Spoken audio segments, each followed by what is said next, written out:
ወደ ሌላ ነገር ከማለፉ በፊት ቆም ይበሉ። የመራቢያ ጤናው በተፈጥሯዊ መንገድ ለመደገፍ የወር አበባ ዑደቱን ለማስተካከል ወይም ሰውነቱን ለወሊድ ለማዘጋጀት የሚረዱ መንገዶችን ይፈልጋሉ? የእርሱ ማዕፀን የሰውነቱ አስደናቂ ማዕከል ነው። ምርጡን ይገባል። ዛሬ ወደ ኩሽናችን ገብተን ማዕፀኑን ለማለስለስ ወይንም ጤንነቱን ለማመቻቸት የሚረዱ 5 ተደራሽና ጠቃሚ ምግቦችን እናያለን።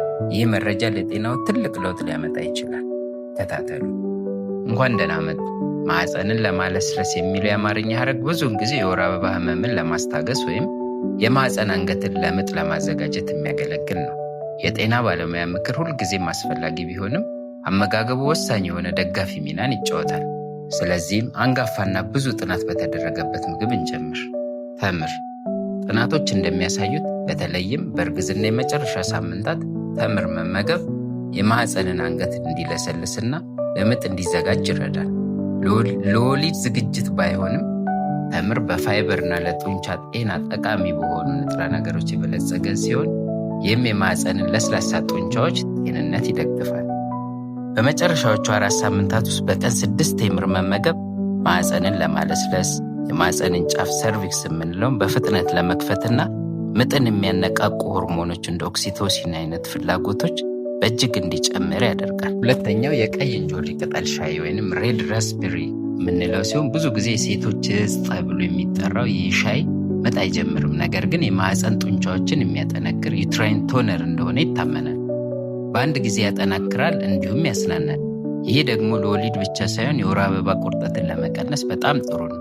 የተጠናከረና ጤናማ ጡንቻ ደስተኛ ጡንቻ ነው። ሶስተኛው አናናስ ነው። ይህ ሞቃታማ ፍሬ ብሮሚሊን የተባለ ኢንዛይምን ይዟል። ይህ ኢንዛይም የማዕፀን አንገትን ወይም ሰርቪክስን ለማለስለስና ለስላሳ ጡንቻዎችን ለማነቃቃት እንደሚረዳ ይታሰባል። የተረጋገጠ ውጤት ለማግኘት ብዙ መብላት ቢያስፈልግም ትኩስ አናናስ መመገብ ለቲሹ ጤንነት ቁልፍ የሆኑትን ቫይታሚን ሲ እና ማንጋኒዝ ለማግኘት ጣፋጭ መንገድ ነው።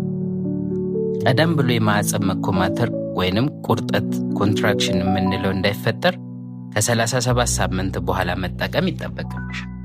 አራተኛው ጤናማ ቅባቶች እንደ አቮካዶ፣ የተልባ ዘሮችና የለውዝ ዘሮች።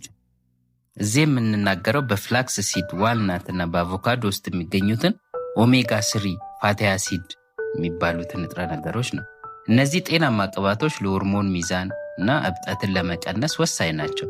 እብጠት ደግሞ ለብዙ የወር አበባ ችግሮችና ምቾቶች ማጣት መንስኤ ነው። የተመጣጠነ ሆርሞን ስርዓት ጤናማ ማዕፀን እንዲኖር ቁልፍ ነው።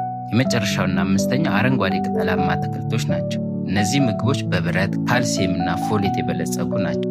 ብረት ወይንም አይረን የምንለው በወር አበባ ጊዜ ለሚከሰት የደም መጥፋት መሙላት አስፈላጊ ሲሆን፣ ካልሲየም ደግሞ ለጡንቻ መኮማተርና መዝናናት ወሳኝ ነው። እነዚህን አትክልቶች መመገብ ጠንካራ የደም ዝውውርን በመደገፍ ማዕፀኑ ጤናማና ተለዋዋጭ ሆኖ እንዲቆይ የሚያስፈልገውን ኦክሲጂንና ንጥረ ነገር ማግኘቱን ያረጋግጣል። እንግዲያውማ ጤናማና የለሰለሰ ማዕፀንን ለመደገፍ ወደ አመጋገቡ የሚጨምሯቸው 5 ቀላል ግን ኃይለኛ ምግቦችን ያስታውሱ። እነዚህ ደጋፊ ምግቦች እንጂ የሕክምና መፍትሄዎች አይደሉም። ከእነዚህ ውስጥ መጀመሪያ የትኛውን ይሞክራሉ? አስተያየቶን ያጋሩኝ። ይህ መረጃ ጠቃሚ ሆኖ ካገኙት እባክዎ ይህንን ቪዲዮ ላይክ ያድርጉ፣ ለጓደኛው ሼር ያድርጉና ለተጨማሪ የእናቶችና የህፃናት የጤና ምክሮች ሰብስክራይብ ያድርጉ። ማሳወቂያ እንዲደርሱ የደውል ምልክቱን መጫን አይዘንጉ። ጤናማ የሆኑ መልካም የእርግዝና ጊዜ